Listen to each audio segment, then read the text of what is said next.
Hi, I'm Lauren Kemp, And I'm Bridget Price. and this is Entrepreneurs in Progress. So, for this very first episode, we'll be discussing how we ended up as entrepreneurs. So, from our initial thoughts, ideas, side hustles, to finally taking the plunge, we'll talk about how we became entrepreneurs in training, as we like to say. So, to start us off, Bridget, when did you think you became an entrepreneur? For me, it probably didn't set in until about maybe 10 or so years ago. I met my husband at ASU, Arizona State, and he immediately let it be known that he was an entrepreneur. And I never even thought about working for myself. I majored in journalism, so I thought I would be a journalist and working at the New York Times. Here I am. And even if I didn't become a journalist, I thought I would be working in the corporate world somehow. I thought I was being groomed for that. So when he came along and introduced this world to me, I had no idea what possibilities there were. So this was, around 2005, 2006. And at that time, pallets were super popular and people would buy pallets, just random pallets. It was almost similar to like Storage Wars. You just buy random pallets with random vague descriptions and sell the contents on eBay and try to make a profit. So he introduced that world to me. And also we were trying to figure out how to buy like large shipments of like razors, the Motorola razor to sell, because those were the hot phone. We never got around to that. But it kind of just kept evolving. And I was just being the supportive girlfriend. Like I wanted to let him know I was supporting him and I was down for him, all of that stuff. But I guess, and in a weird way, I always believed in him, but I didn't know what that looked like for myself. So I was just really along for the ride. And then being with someone like that, you start thinking of ideas, your mind, starts shifting a little bit. So it's like, oh, okay, I see where this is going, and I have an idea. And I did have one in 2007. I was getting tired of you know getting emails from students who didn't go to class, and they would say, hey, I missed this class, I need the notes. And this would always be the night before a test. And so I just thought, it'd be cool if students could upload their notes and they get some type of incentive in doing so. And I thought, maybe Nike or Apple or whatever product was in with the students or kids at the time. I didn't know what the hell I was doing, so it was literally just an idea. I came up with the name. It was called College Notes with the Z. Replace the S with the Z, and it's cool. And yeah, I mean, 2 years later, I saw that idea come to life on Shark Tank, and it was called Note Hall. And for me, I was like kind of pained, but I was excited to see an idea that I had make it to something like Shark Tank. And so, they got a deal, and, long story short, they went crazy big and they sold to Chegg, that book rental company, for an undisclosed amount of money. So, while it was kind of like sad to see your idea come to life through the hands of someone else, it let me know that if you have an idea, other people have the same idea, or there's a need for it. So that just kind of motivated me to keep going. And I think it was at that moment when I thought, okay, maybe I have something here. And I had tons of other ideas. I joke with people and say, oh my gosh, I was the original Postmates or Uber, because I got to college and I didn't have a car and I was walking and busing everywhere. And I'm like, this is crazy. I can't carry all these groceries. I should do a delivery service on campus. Called it Devil Deliveries because we're Sun Devils. Girl, I rented out a whole space, a freaking office space, committed myself for a year, $900 a month, like downtown Tempe. Damn. And this was right after the recession. Oh, So, wow.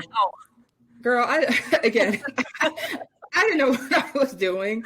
I didn't even know where to start. And I just thought, oh my gosh, if I have office space, it'll be legit, Yeah. Nothing came of it. And there was kind of a competitor in the market. It was called Delicious Deliveries, I think, but they only delivered food. So they were like local restaurants. But Devil Deliveries would go to Walmart for you. They'd go Sounds kind of like a TaskRabbit too. Yeah, like I had initially planned to hire student drivers, but then I got scared away with all the liability and, Mm. again, not knowing a damn thing.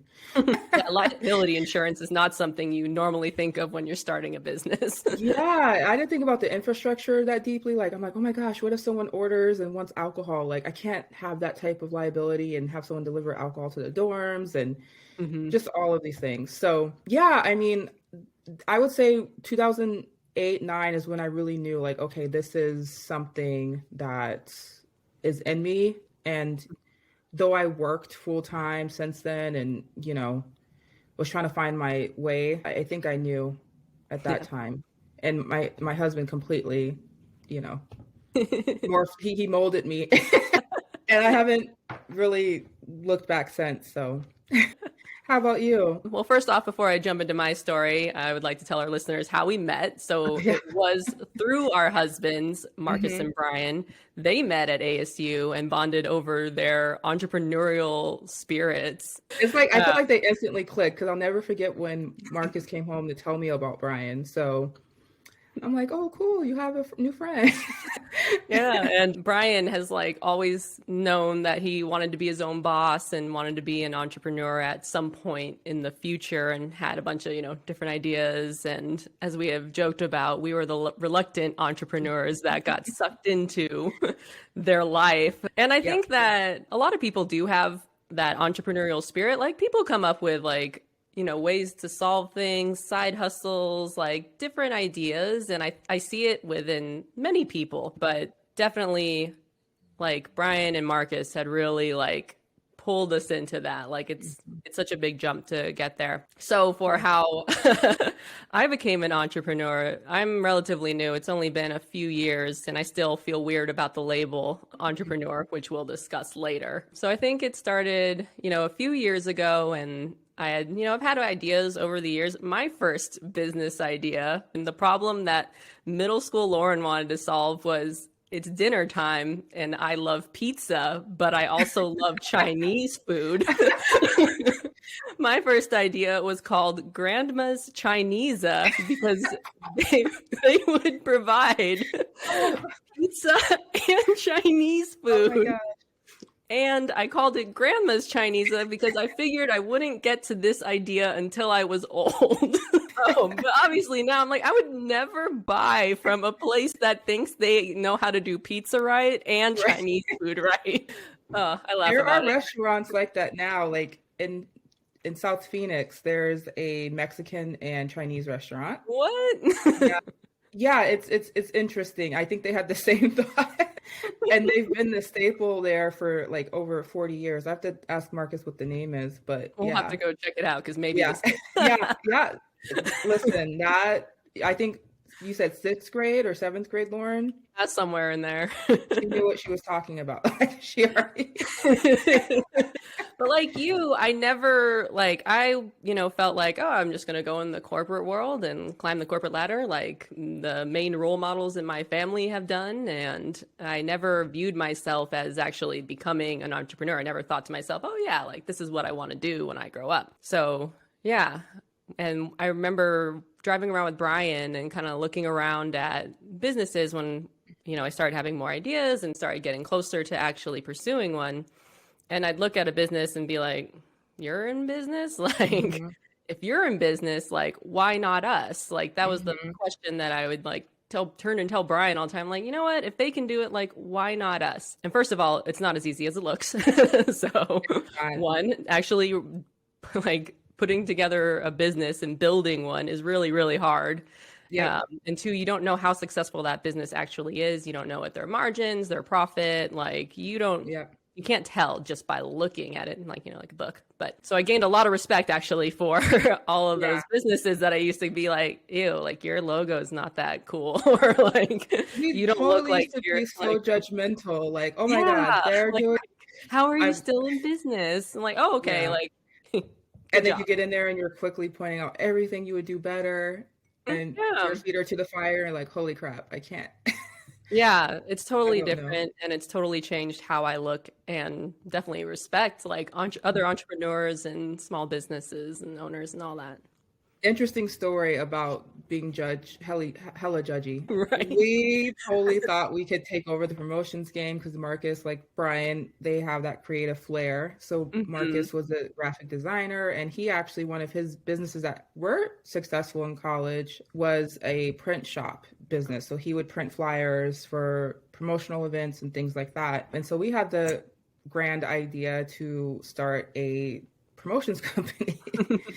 And I'm there. I think there's. I don't think of myself as very egotistical, but there is a little ego here. I love my name, so we called it Priceless Entertainment. So Ooh, we had to yes. like do a Love spin it. on that, and so we scoped out the venue. We got the flyers printed. It was supposed to be like a pajama jam or something, and like we had people show up, but we tried to do that cool thing where like you have them waiting outside. They Build up left. the suspense. Yeah, we saw people circling and trying to see if it was popping or not, and they decided it was not, and it was a bust. And we quickly learned like, oh, it takes more than a well-designed flyer run this promotions game. Promotions people, they're salespeople at heart, I think. They know a lot of people in their communities, respective communities. So we quickly learned not to judge a book by its cover. So Yeah. that was, I feel like Marks and I have had a cajillion ideas that we try to make Yep. work. Leah actually started a list of like all the ideas that we have, come up with over the years, most of which we haven't pursued. Mhm. But you brought up an interesting point about like how you had the idea and then you saw it on Shark Tank and it was validated. And it's interesting to me because people like hold on to their ideas. They think that they're so unique and they think that this is like the idea. Like I can't tell people, I can't, share it, or like they put so much emphasis on ideas and not as much on execution. And I know we'll probably touch upon this, later, but yeah, I think that as entrepreneurs, there's definitely a lot more to Yeah, execution side. I think that I'm so glad I saw that happen. I saw that episode because you're right. I think people hold on to their ideas close to their chest. You go online and they recommend, writing down your idea on a notepad and getting it notarized with the date Hmm. timestamp so it shows the proof of concept when the idea was conceived and all of that. And Hmm. I've never done that, but Yeah. early in the early stages, you think about it because you think your idea is so like just mind blowing, out of this world. Very few ideas are like that. There very few are like life changing in that manner. But again, it did validate kind of what I was thinking and my mindset. And I kind of like was able to move on with other ideas by accepting, okay, if one of my ideas sticks, I can come up with more. There will be more. And it Mhm. really then at that point became, how do I execute or how do I actually follow through? And that was still touch and go for the next 7 to 10 years because it's scary, and Mhm. there's this roller coaster of emotions that you experience as an entrepreneur, which we'll Mhm. discuss. But yeah, I mean, That's so interesting. You say that, like, yeah, like I'll have other ideas and I'll, just execute on one of them later.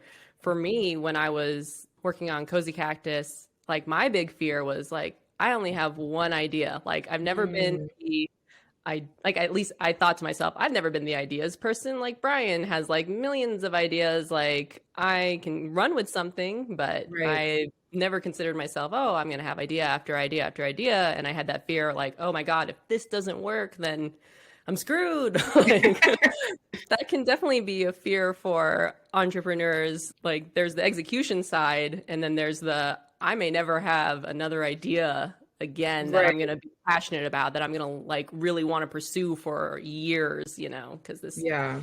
is a kind of long haul deal. Yeah, I think there are other entrepreneurs who feel the same way, Lauren, who, like you said, reluctantly got into the game, and like they do have this idea and they've kind of put a lot of sweat equity into it, and it's like, oh my gosh, like if this doesn't work, Hmm. one, question if you have it in you to try to do something else. Two, it's like you're kind of beyond or over this, okay, I'm tired of like trying to think of something. I'm over trying to penetrate some type of market or whatever. And yeah, I think a lot of entrepreneurs feel that same way. I feel like you might have half and half. Half entrepreneurs are like, oh, I'm always thinking of ideas, and the other half is like, yeah, no, this is my one solid idea. That's it. So for you, what changed in terms of maybe going beyond that idea that you only have this one business concept? I think for me, it was kind of a lot of reflection and writing down that list of ideas that I had actually thought about over the years. Like a lot of my ideas would come from just like road trips where you're driving and your mind just kind of wanders. And so I realized that I have been coming up with ideas. I just didn't really want to pursue any of them, but that Hmm. doesn't mean that I'm not going to continue to come up with more. And also, it's kind of like when deciding on like to pursue an idea, one of the things it's like, why are we doing this? Why do you want to do it? Like, am I doing it because I need to make money and pay bills and this is what I want to do? Is it because no one will hire me? Right. Like, so I'm kind of forced to do this? Right.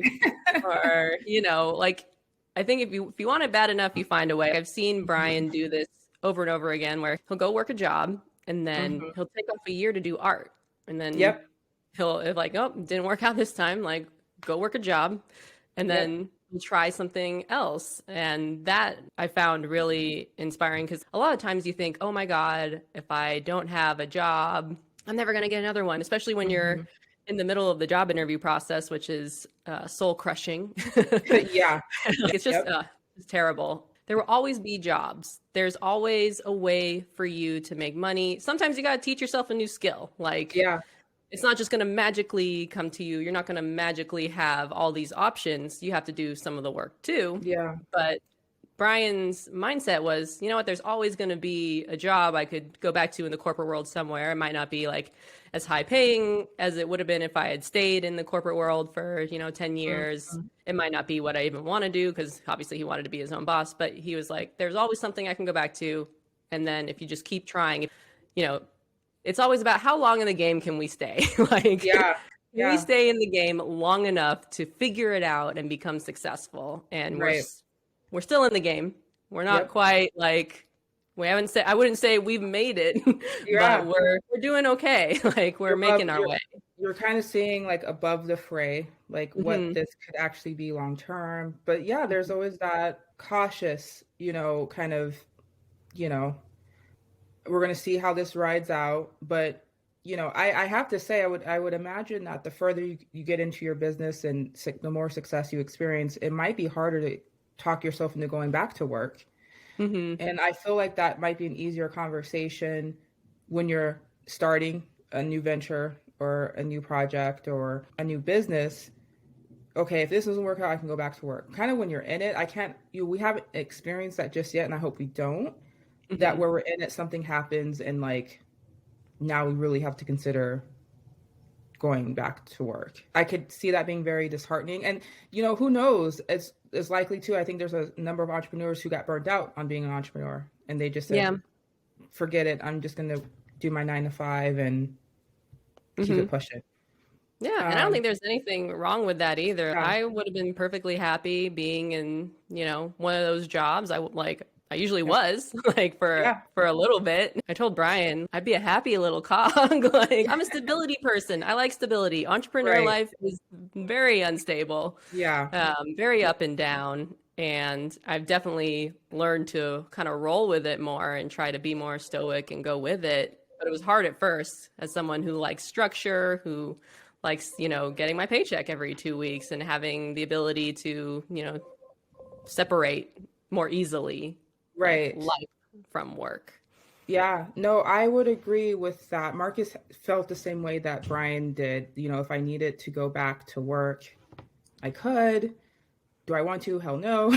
Yeah. But I think for them, it was too much of a risk not to take. Like they could not risk not betting on themselves Hmm. and seeing what they could actually do. And that for me at least was very inspiring. Like I Hmm. I definitely admired that about Marcus because he, for what it's worth, despite the frustration sometimes I would feel, he was very committed to that. And for someone like me who was in the workforce but not particularly happy, I wasn't never, I don't really recall being super happy in any of my corporate jobs because I was always either trying to figure out how to elevate or get to where I really wanted to be. And every place just felt like maybe a stepping stone, not even that. And so I was probably even a little jealous of his ability to like own that and like know that's what he wants to do. Hmm. And so I did start taking that on. And, I think over the years, especially when you see your peers either getting married or having kids, or it's very, it messes with you because they seem happy, right? They seem content.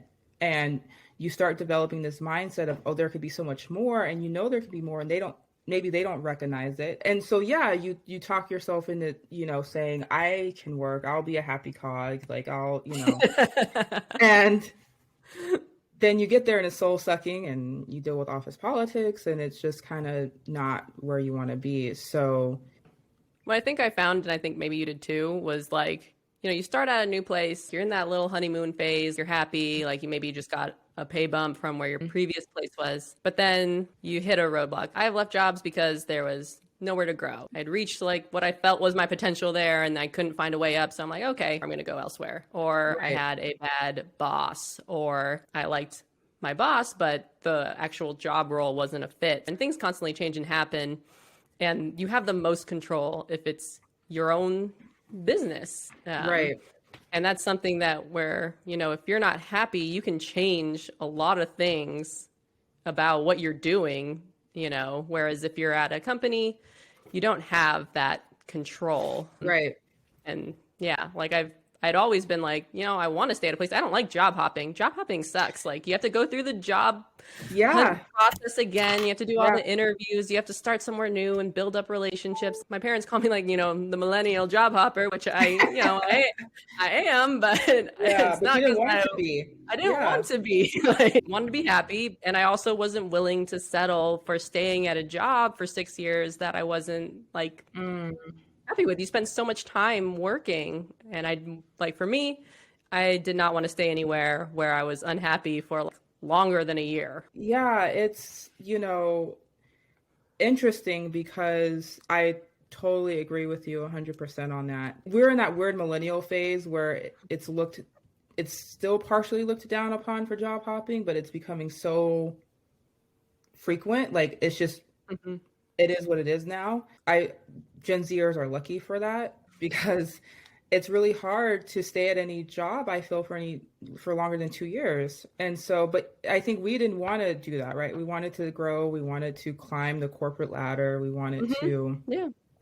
and I think a lot of that has to do with proving to ourselves that we are capable, at Hmm. least based off of what we are told incessantly, coming Yeah. up, whether it's from your parents or friends or teachers or whoever, to kind of, Society. yeah, stumble into this corporate world and it wasn't exactly what you thought it would be is I think for me, pushed me more towards my entrepreneurial side. I like how you brought up, upbringing. Like, Mhm.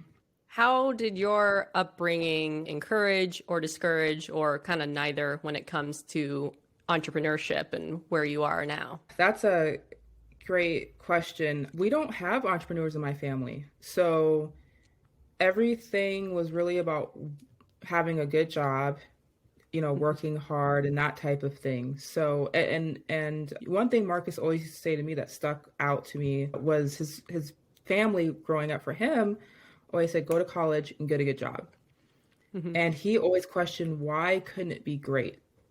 Hmm. And for me, that was very powerful because again, that good is like basically agreeing to be content. Like live a simple life, good job, get stability, Hmm. security, whatever. And he always challenged that, why can't it be great? To be quite honest, it's weird. It took my family a while to accept that I was an entrepreneur, because, and partially that's my fault because I, the last year and a half is when I fully committed to being an entrepreneur. I always had some type of job or in between work and then still doing my side hustle. So to be fair, that was partially my fault. But I think now they're super proud, they're happy. I still think there's an education gap where maybe I have an opportunity to bring them in and let them know, like, this is how or what we're doing, and this is, kind of how it's different from having a traditional job. So my mom still calls, and she's shocked to hear when I'm working on the weekend. you know, it's like, as an entrepreneur, you don't really have dedicated time off, at least not in the early stages. So Not until you've really made it.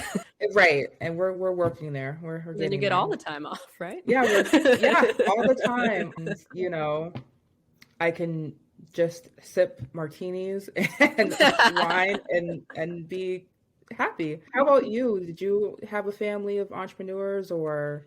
So I would say no. I mean, my first thing is like, no, I don't really consider my family to be very entrepreneurial. But then actually, when I kind of thought through, because like I have a pretty big family, I Mhm, see definitely glimpses of the entrepreneur spirit within members of my family.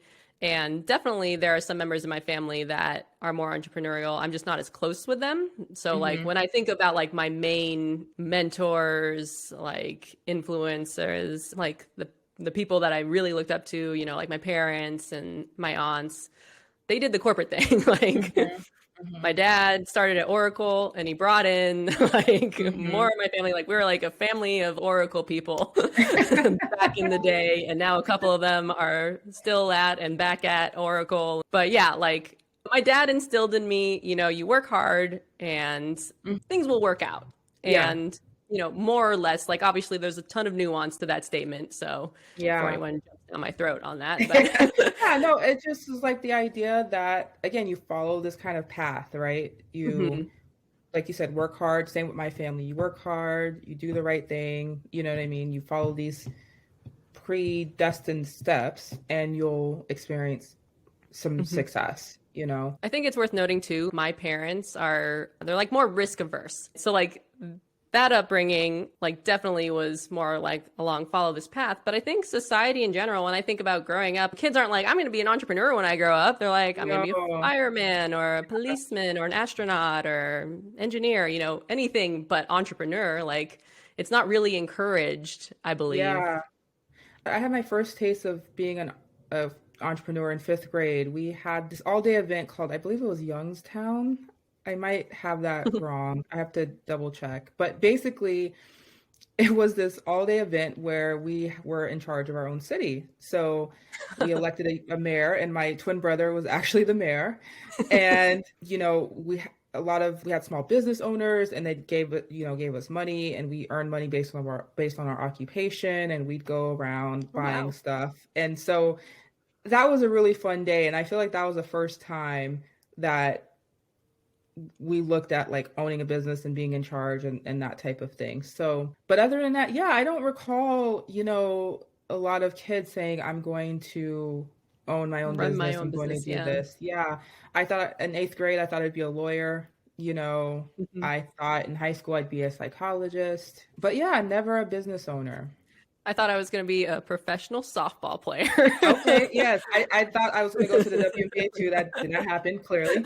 I thought I was gonna, this again, middle school Lauren, thought she was gonna go and be part of the CIA. And then I read Oh, that you had to relocate to Washington, D.C. And I was like, nah. uh, I yeah. immediately like threw that career out over like Oh my some gosh. really small detail. Right. It was Um, big then, right? Like, yeah. So yeah, entrepreneurship is not one of those things that I ever see kids being encouraged to mm, pursue. hmm Unless maybe you have an entrepreneurial family. Like Brian's family, his mom and dad, they own separate small businesses. hmm And like, telling them that we were entrepreneurs, they were like, oh, that's cool. That's awesome. Like unfazed, right, because right. that's just and that's probably partially where Brian gets his, entrepreneurial spirit from is he had examples of that growing up and Yeah. positive examples. Cause I have a friend where it's like, she kind of saw like the negative side of Mm-hmm. entrepreneurship and wanted to stay away from that. So it kind of Yeah. goes both ways. Yeah. And I think that, I can't speak for Brian, but for Marcus, he wanted, his primary goal is to be rich. So being an entrepreneur was the best way to do that. He thought about other professions like being an aerospace engineer, but that Mhm. required a lot of schooling. And to him, that's too slow, right? Like Yeah. if you're an entrepreneur, you can make money as soon as tomorrow. And other things had these barriers of entry that entrepreneurship didn't necessarily. I mean, technically they do. It's just you're in control of your velocity, right? So yeah, I mean, it definitely, I think, varies depending on your upbringing and kind of what your motivations are. Over time, like, growing up, I always felt like I would make a lot of money. That was a goal because we grew up with not a lot of money. Hmm. And so I thought that for me, that path would be through a very high paying, high powered job of some sort, which is funny that I wanted to be a journalist because we know they don't make any. I would be the exception, right? Maybe I'll win a Nobel Peace Oh yeah. Prize and like, publish some books or something. But yeah, so it definitely, I think, and I feel like in a weird way, like maybe for you and I, when we met our husbands, we are still in that phase where we're growing, right? And we're Hmm. finding ourselves, we're trying to create ourselves, all of that. And they were able to pull us in, as reluctant as we were. And we were able to kind of take form, a shape of being an entrepreneur. And I would say we're partially reluctant because obviously we've had that kind of spirit that already was there, but like nothing Oh, really yeah. pushed us to pursue it, or like we didn't really believe that it was worth following, or that like you said, Marcus opened the idea of like all these possibilities. And Right. I think that's what they really did for us as far as becoming entrepreneurs. I totally agree because I know other couples and other people who are like, yeah, no, I'm good. Like, that's cool that you're doing that, but I'm Yeah. gonna go to work and I Hmm. like being a nurse. I like, Hmm. teaching. I'm going to support you, but not Hmm. be Join a you. partner, type of Yeah. thing. So yeah, I totally agree. Speaking of which, I mean, I know our podcast is about being an entrepreneur and all of that, but I mean, sometimes I get hung up on that title. you know, Yeah. multiple times people have asked me what it is that I do. I never lead with entrepreneur, right? Oh, And me either. Because I think like, it's like you hear that and you immediately think, oh, like I right, don't know, the stereotypical like thing when you think of entrepreneur, it's like, okay, somebody who has like a lot of ideas and they're usually not, I don't usually equate like success when someone hmm, says like I'm an entrepreneur. It's like, okay, like you try a bunch of businesses because I don't know, like if you've made it, you're like, I'm retired, not an entrepreneur. yeah, Like right. And I don't know if it's the same for you as it was for me, but entrepreneur quickly became a phrase, a catchphrase that didn't really point to what it was that you did. yeah. And that could have been that person was in between ventures or project. So what do you think about the title of entrepreneur, and like, is that something that we should lean into more, or That's interesting. I would say only recently would I even dare to call myself an entrepreneur. Like, definitely feeling a lot of that imposter syndrome coming back up right now.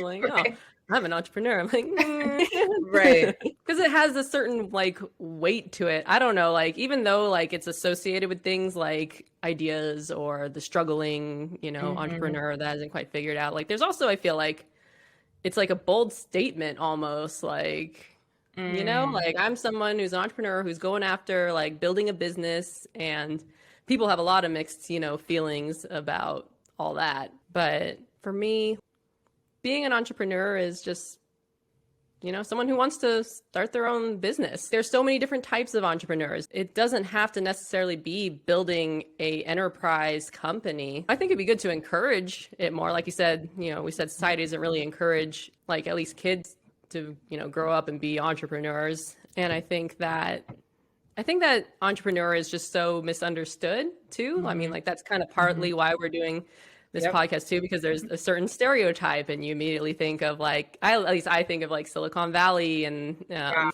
all the work tech hard, party startups. hard, the meteoric rise, the crash and fall of the IPO, and like we're not Yeah, that. So yeah. Yeah. Yeah, Yeah. I think of the title of entrepreneur as being someone who just decided to take their own career by the reins. Like they're in charge of it. They are going to dictate how far or where they go. And you're right, it's the side hustles, it's the gigs, it's the freelancers, it's anyone who is doing anything to further their professional journey, whatever that might be. I think the interesting thing that you touch upon is that being in control of their own like destiny and journey, because autonomy is huge. There's no entrepreneurs that don't believe that they can't influence their Yep. destiny. And there are plenty of people who don't believe they have that much control over their lives, or, Yeah. have kind of a victim mentality, and like they can't change, or they can't do this, or they can't do that. And entrepreneurs in general believe I can do this, I can do that, I can Right. change, pivot, and find ways to make it work. They believe they have a lot more autonomy over their lives in Yeah. general. Yeah, I agree. It's that autonomy that they want, that control, that if when all is said and done, they can rest well at night knowing that they did what they could to, you know, blaze their own trail and control their own destiny. So, What was your initial feelings when you were becoming a full-time entrepreneur? oh God.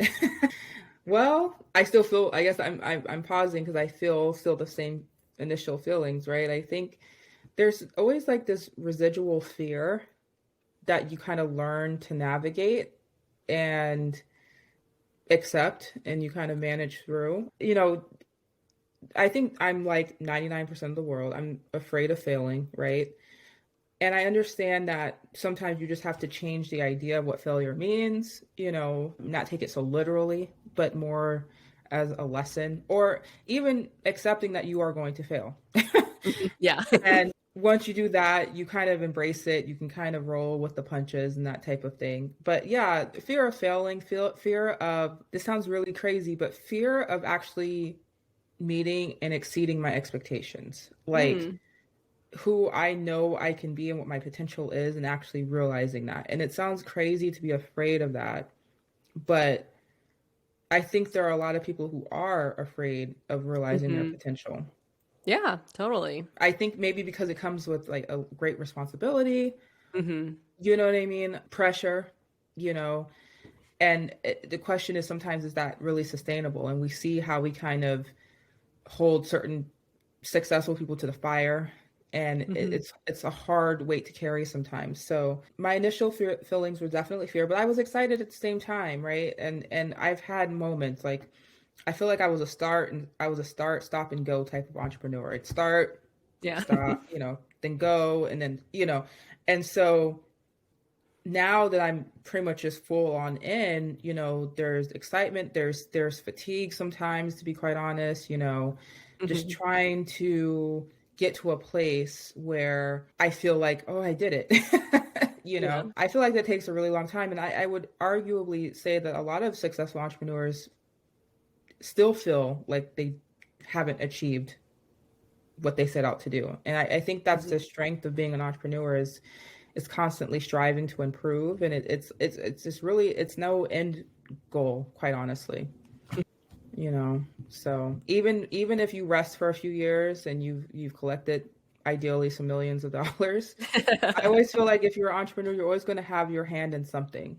I would say you have more confidence, definitely. Hmm. And maybe there's again, I feel like fear is residual, because even if you come back and dabble in something else, again, is it going to work? Is it? Yeah, I totally agree with you and feel you on all those feelings. Like for me, it was excitement. I call it the idea high, where you're so Mm. excited about your idea. You could tell when I was, asking you to do this podcast, like I was like, I'm so excited. Like I must know now. What is your Yeah. answer? This is happening. I'm gonna like the idea high is the fun part. You get to Yeah. strategize and come up with all the cool stuff. And then, yeah, definitely fear is the other side of that. And for me, there's definitely that fear of failure. And I definitely had to Mhm. change my relationship to failure because I was, perfectionist, and Mm-hmm. failing was such a blow to my psyche. Like, Yeah.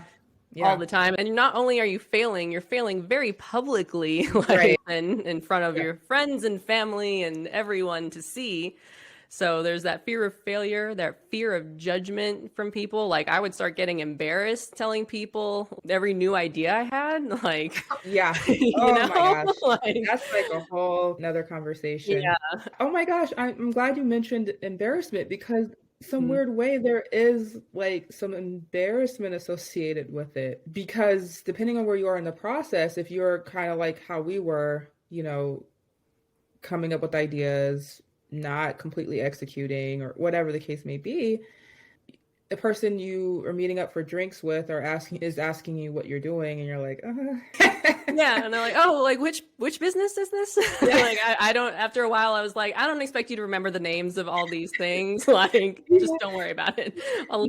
Like when you hear it a few times, it'll sink in." Like, It sounds so weird, but I feel like that's part of the reason, not a large part, but part, like maybe a 5% of the reason why I kept a full-time job, right? Because I could always hmm have that to lean on if I wasn't ready hmm to have wear my heart on my sleeve and say, I'm doing this, I could hmm comfortably, say, oh, I work here, and downplay whatever venture I had going on at the time.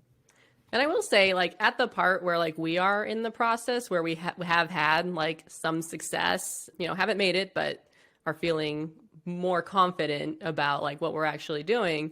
I have found that some of that, fear and judgment has, evaporated a bit. Like if you had asked me to do a podcast where we're recording not only our voice but like our face and like and Yeah. putting this out into the world, I would be like, oh my God, is this so cliche? Like, oh, I don't know if I could do this. Now I'm just like, oh, whatever. Like people now Yeah. know this is what I do and this is another Yeah. idea and it's either going to work or it's not and we're going to try it because that's what you got to do is you have to actually Yep. do something and try it.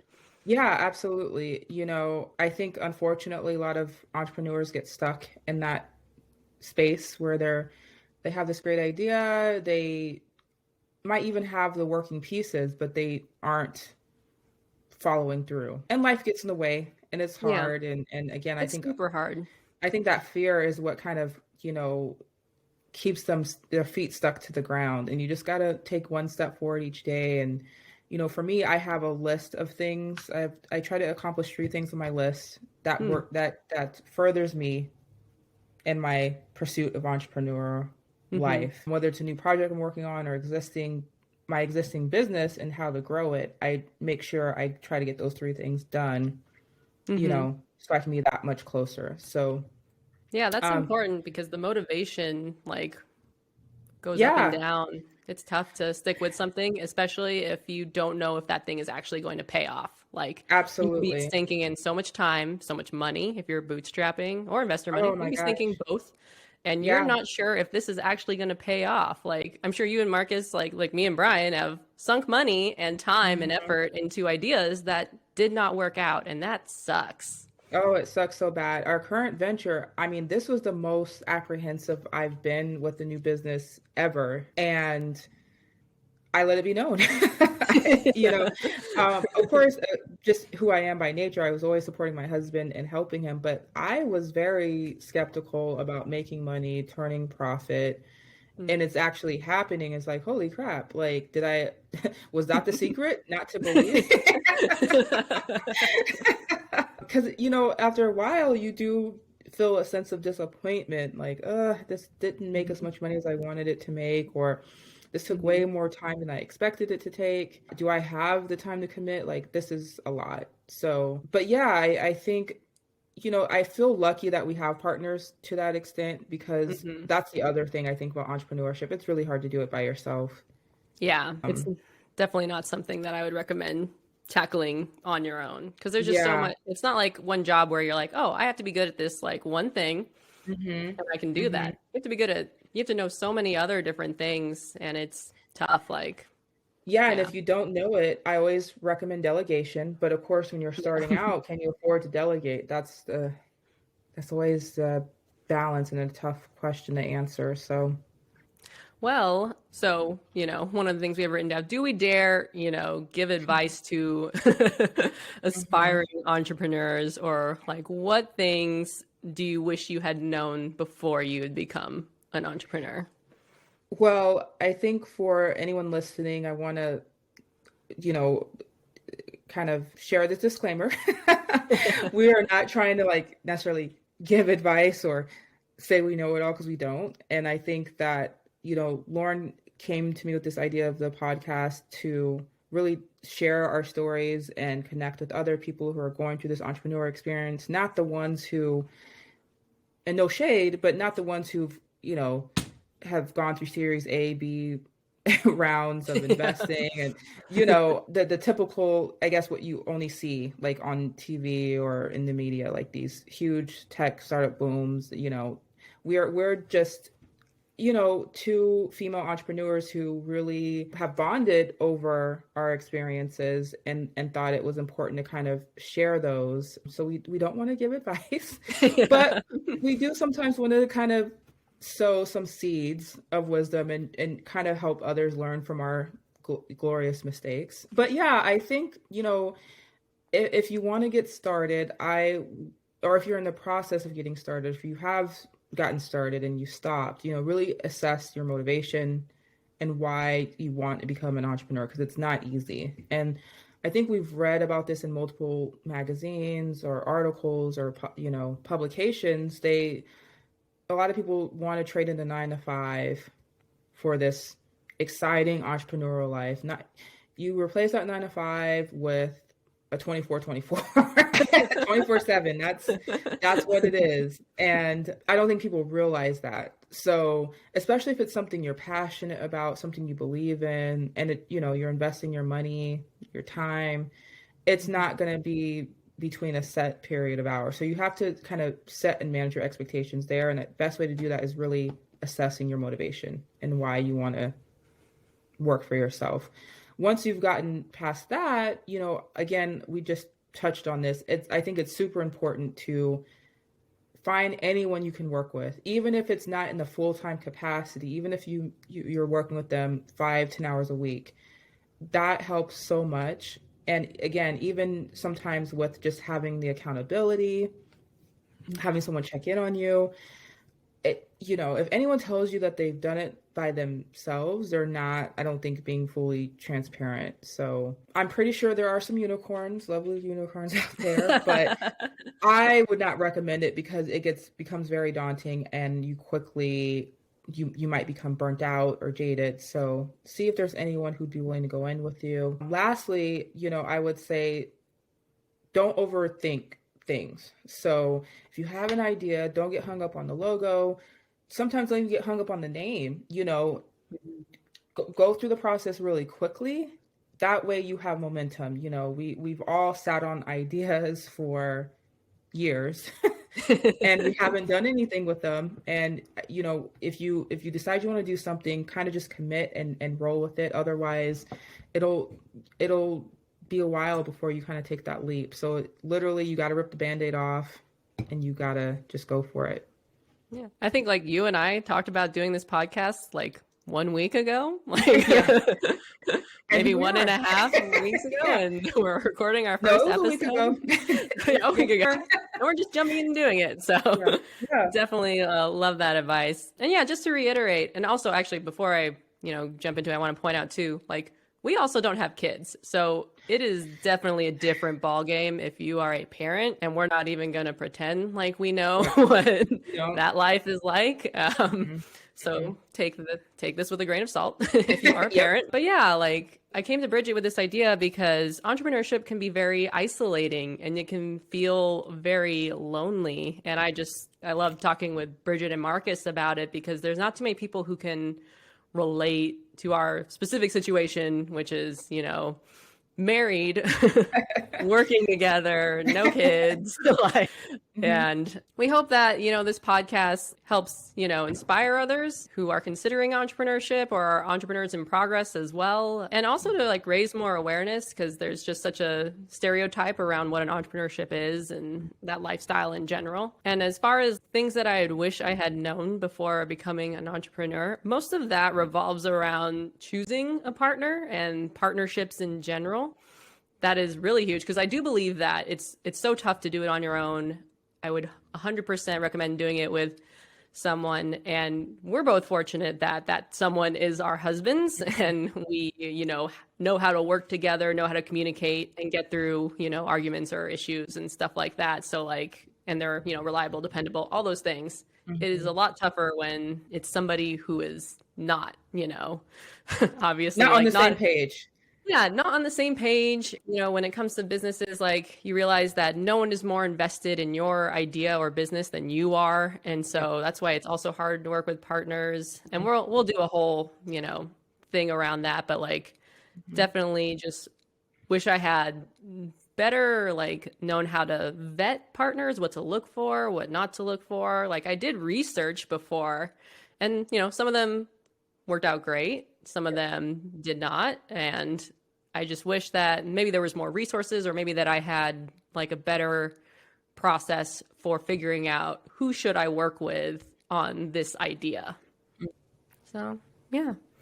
Yeah, I like that. I think we definitely will touch on the whole partnership situation later. But yeah, I think that, if you feel like this is who you are, this is what you want to do, go for it. And don't expect buy-in from people. That'll come later. Have very minimal expectations of others' reactions. And we'll get into that later as well. So Yeah. yeah. This is kind of the last question, kind of where you are now. And this might be premature because we don't know what will happen in life, Lauren. But knowing what you know now and kind of where you are in the process, would you ever think about going back to the corporate world again, or working full time? I mean, only out of necessity.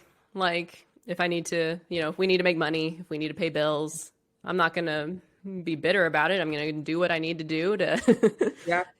figure it out, and then, try again. It'll be interesting to see if this comes up like later. Cause like right now we're 30 somethings. I'm sure it's different when you're, 40s or 50s. Like I don't know how age would impact like this kind of answer about how many times we would jump back into the entrepreneur pool.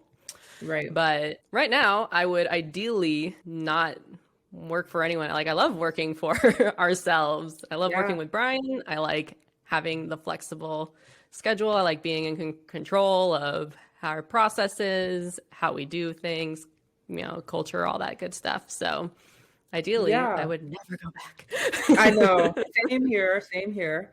I would only consider at this point, again, maybe out of necessity, something out of our control or unforeseen, but we're trying to plan for that. And I think that'll be a conversation as well in terms of future planning and using kind of what we have now to avoid that from being a necessity. But, I would only do things like kind of on the consultant type basis, that would only apply if it worked within, the scope of work I'm willing to provide, or if the timing was right. So the timing would have to be right. And, again, in my mind, this is like 15 years from now.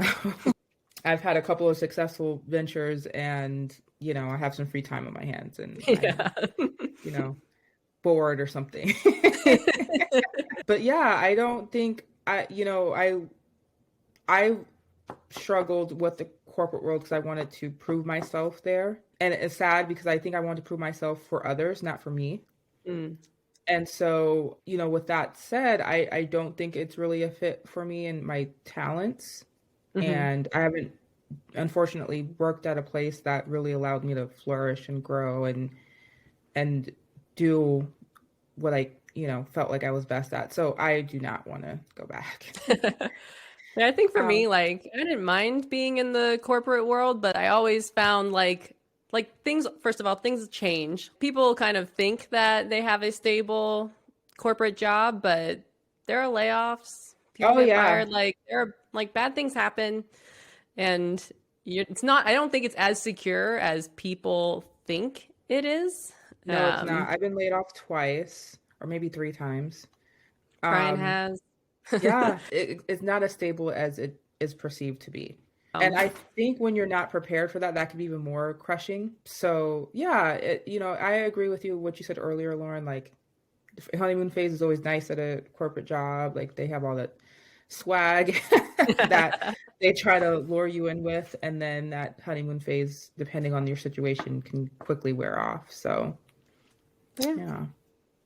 Well, hey, thank you so much for chatting with me. To anyone out there, thank you for listening to us. Our very first podcast, so yeah, we're working out the kinks. We're figuring it out. But yeah, if you're interested in entrepreneurship, stay tuned. We're definitely gonna, again, this is not a how-to build a business. There are a lot of great podcasts out there on how to build businesses, on specific business strategies. This is more for us to just talk about our experience being an entrepreneur and the different, how it impacts different aspects of our lives. So hope you enjoyed, and subscribe, like. Whatever you gotta do. Yeah. All right. Have a good one. Bye.